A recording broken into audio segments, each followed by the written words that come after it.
Avowed is really weird. Everything I went into Avowed expecting to like, I didn't, and the things that I expected to be disappointing were fantastic. Some video games carry a distinct prestige. You go into an Insomniac game expecting fun and fluid traversal and very versatile gameplay. Bethesda games offering a certain playful interactivity. Naughty Dog games, a really rich narrative. Obsidian, a layered RPG with meaningful choices, rich characters, and a strong story. Avowed is not the Obsidian I expected, for better and for worse. The last Obsidian game that I played was The Outer Worlds, that to me had really unsatisfying and stiff gameplay, but the quests and characters were so strong that I persevered all the way through. Here, in Avowed, it's the complete opposite. The only reason I saw this one through to the end is that it was just so much fun to play an adventure through the Living Lands. I don't think the story is bad, it's just fine. Exploring the Living Lands is a visual feast that has something interesting around every corner, treasures behind every web, and some of the best feeling first-person RPG combat we've encountered in video games. I find Avowed fascinating, and I'm going to draw parallels to Insomniac games at PlayStation. Insomniac, with their recent Ratchet & Clank and Spider-Man games, answers the question, what if an action-adventure game was a shorter, sweeter, 10 to 15 hour experience where we get more games more frequently than the timeline of something like a Naughty Dog game? I look at Avowed and Obsidian in that same manner. What if RPGs retain their core elements but without the long development cycles of a Bethesda game? That Obsidian could therefore release Avowed and The Outer Worlds 2 in shorter time frames. Many people looked at Avowed as Obsidian Skyrim, this big fantastical setting, a variety of ways to spec into a class, massive open spaces to explore.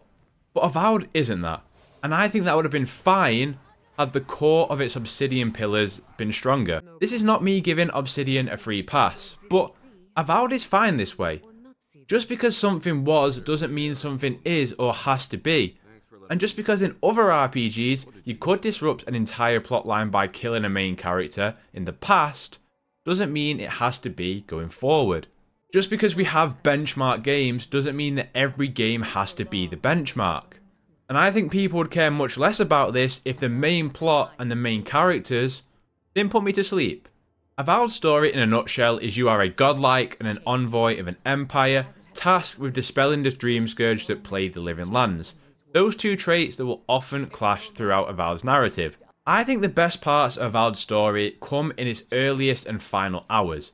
I really enjoyed the early stages as you learn about the Dream Scourge, its effects on people, how people see you as a godlike but also as an envoy for an empire that many people have varying opinions on. But as the story progresses, it became predictable, very one note for me, and the characters were so disappointing that even if my actions absolutely sucked, I didn't feel remorse because I wasn't engaged by it. The final hours provided some spectacle, huge choices, and big revelations even if I felt they were predictable.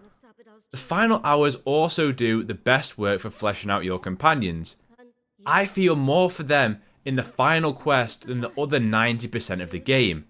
The way I describe these companions is when a character is kidnapped and then they get replaced by an imposter, they gain the knowledge of who that character is, how they're supposed to feel, but they lack any of that individuality, that personality as to how they actually feel. When I make a decision that pisses a companion off, I see that they're annoyed, but I don't feel it. The character tells me about their history, their trauma, but I don't feel any of that trauma. The companions tell me everything about the world, everything about themselves, without ever expressing fully how they feel. They act as their own character bio.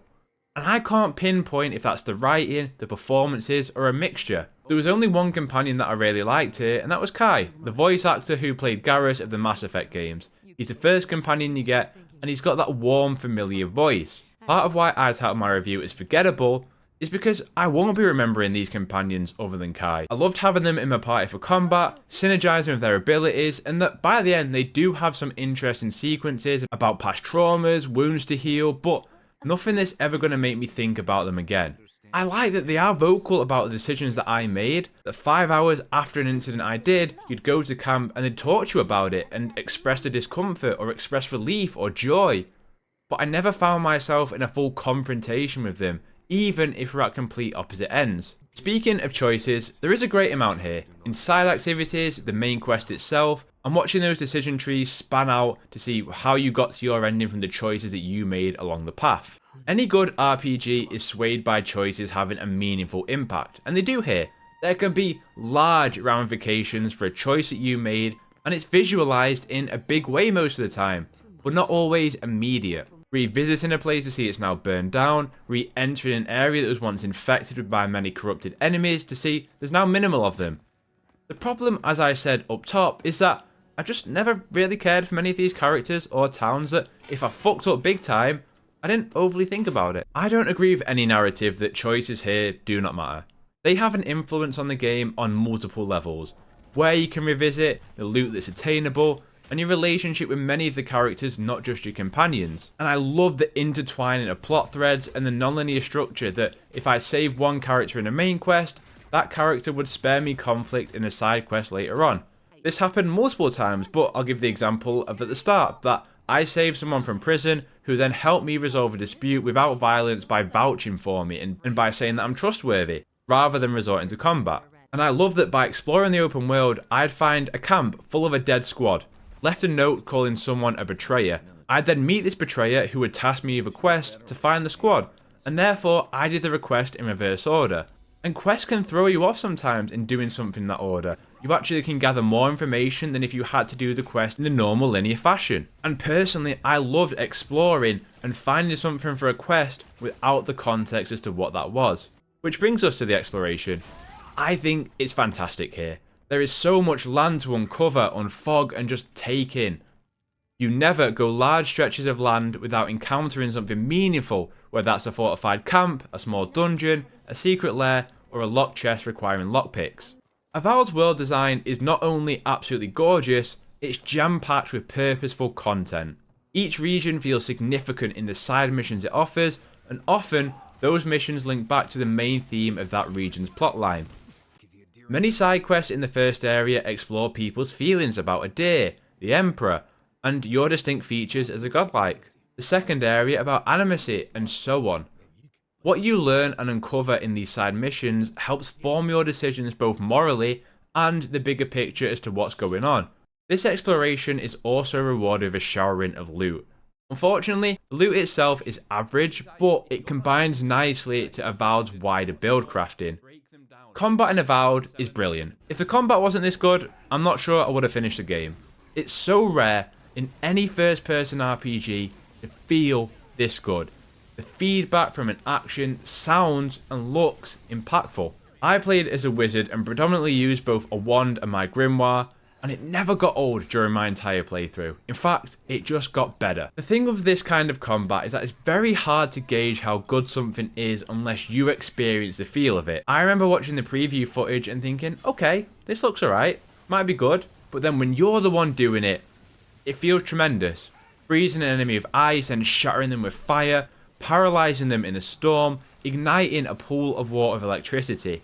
It's magical, if you pardon the pun. So much to the point where I won't show it, but the final boss of the game managed one hit on me in my entire fight against them. Crazy, honestly, and it felt amazing. Combat isn't basic either, by the way. You have a lot to contend with. Basic melee grunts, archers, wizards, conjurers, champions.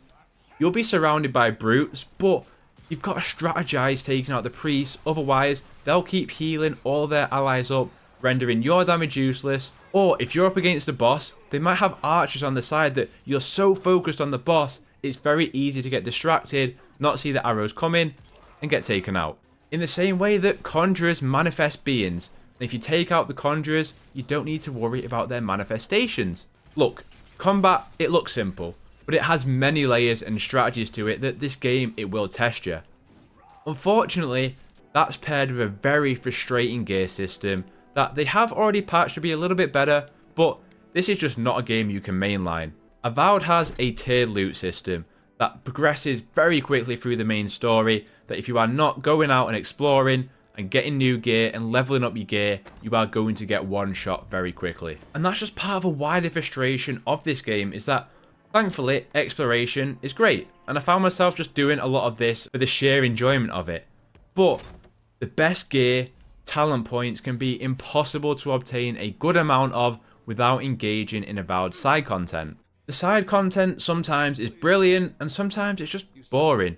And that happens in RPGs, but I would have liked a few more curveballs here and there. Bounties, for example, are so basic that they just feel like busy work, but it's still busy work that I didn't mind doing because I enjoyed this combat model so much. Avowed does this very cool thing where you have dual loadouts, so I may have a wand and grimoire in one loadout, and I can swap to a sword and shield at any moment and just tab between them. But skill points are given out so infrequently, you end up really just having to spec into one ideal loadout. It's clear that the game wants you to have a big power fantasy, but for the amount of skill points you get, that is unobtainable unless you do literally everything. The dual loadouts sounded great on paper, but it's one that just doesn't work in its execution because of the way these skill points are dashed out. And to be honest with you, in general, the loot and skill economy of this game, it isn't good. Even though the game feels like it's constantly showering you with materials through your exploration, it still feels like you never have enough. That by the end of my playthrough, to get one item fully upgraded, maxed out, I had to fully dismantle and sell everything else in my inventory, even through crafting, buying and selling everything. The game gives you so much resources, but not enough for the experimentation that it's trying to push with its dual loadouts and so many perk trees. You could say, well, that's to make you go down a particular path or encourage multiple playthroughs, but I think a core principle of the design here was that you were mix and matching. Don't get me wrong, by the end you are so powerful, but that's more thanks to the build crafting than the loot's uniqueness and item upgrades. Unique items are variants of base items, like a wand doing electricity damage, a sword igniting, a ring adding 5 intellect, a dodge granting 100% dodge range, all of that kind of stuff. On its own, the loot isn't particularly interesting or redefining or innovative, but it's when it's compared with a multitude of items to spec into one fantasy, it's so much fun.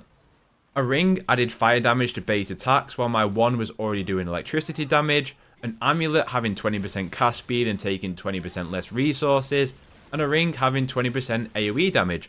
But when it's all singing together, it's a perfect storm. Avowed is also such a beautiful game. It's such a striking game on Unreal Engine 5. The way light accurately shines through a setting or bounces, the colour palettes used for each zone, the particle effects of the flashy spells, and how that allows you to feel the impact. They have these really amazing moments too, where as you approach the scenic view, the game knows it looks good. Because as you walk towards the edge, the score roars as you approach. And it's like a leap of faith moment, except you're just not diving off. But it's beautiful, and the way the score is fed into it, it's the hallmark of those great video game moments as you look out onto the lands that you're about to go and explore with interest and purpose. And there's lots of little neat touches in Avowed. There's some really funny written dialogue moments. I love what they've done here. Because I've never played the Pillars of Eternity games, they've added dialogue history, but also you can pause a conversation at any moment and they will have highlighted terms in the sentences that you can discover the lore about without having to play the 100 billion hours of the Pillar of Eternity games. The fact is, I really liked Avowed, just not for the reasons I expected. Even though I only enjoyed aspects of the main story and the companions were only okay, I was always having fun. And I think that's important to note. It's what the majority of us come to video games for. I know some people live and breathe interactivity in RPGs. They want to be able to steal food or items, kill any characters they desire, burn villages, and go to jail. But I also think not every game needs to be that, nor should it. I don't think I'd feel any differently about Avowed had grass burned when I put a fire on it, had I gone to jail for nicking someone's turnips. I think a game should be allowed to be what it wants to be. And there are still systems here, like if you cast ice on water, the water will freeze. That if you use an electricity spell in a puddle, it will light up that entire puddle with electricity. But I understand that some people, they want more than that. And I think that's fair. I think this conversation also comes down to how games are marketed too. Avowed, despite Obsidian's messaging, from the Xbox side, it was billed as this big next fantasy RPG. And I think for most people, it's fair to therefore expect what they think of when they think of a big fantasy RPG. But for me, Avowed retains very strong RPG elements. Importing choices that impact core and side activities. Rewarding exploration that if you look at a big landmark, you'll be able to visit that. It's just a massive shame that I didn't find its core plot enjoyable or interesting. And there's a constant particular sequence in the game that I won't spoil, but it happens so frequently, I'm just tabbing through it to get to the end. That every time you rest or a big moment happens, this voice talks to you and it's just yapping in riddles. Like the medieval Riddler, even though none of it makes sense. And it got to a point where it just got on my nerves and I was tapping through it. And I understand what the intention was meant to be, but it just felt awkward.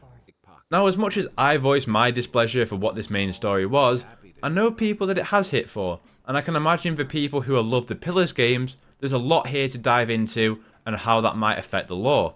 And at the end of the day, I come out of Avowed disappointed but optimistic.